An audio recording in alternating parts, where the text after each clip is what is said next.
Oh, betul-betul oily. Akhirnya profil punya yang dupe kepada the god of yang api tu lah. Dan aku tak tahu lah stok masih ada lagi ke tak. Ya Allah, kepingnya tak ketat. Bismillah. Kuatnya bau. Kuatnya bau dia. Wow, dan dia bagusnya dia bagi aku penuh. Kau nampak tak buih dia? Sikit je. Oh, okey, bagus. Kuat bau dia. Cuma yang aku tak suka dia, tengok dia leaking sikit. Lepas tu keping dia ni keping apa ni? Nanti boleh perbaiki dah. Dah, boleh masuk punya. Tapi leaking lah sikit. Tak apalah.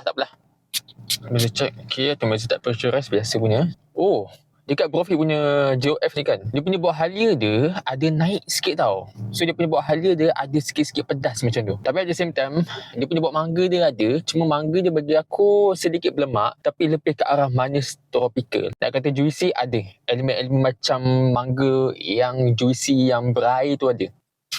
Oh, betul-betul oily. Gila melekit. Macam pakai minyak bai. Tapi bau dia aku tak tahu nak kata projek ke tak. Orang kata dia pakai 90% parti. Tapi macam aku cakap tadi lah, daripada segi bau dia bagi aku okey. Nak kata ada macam bau menyengat alkohol tak ada. Tapi aku tak apa-apa suka tadi dia punya capping dia ni. Dan ada leaking sikit lah. Tapi boleh tahan leaking jugalah.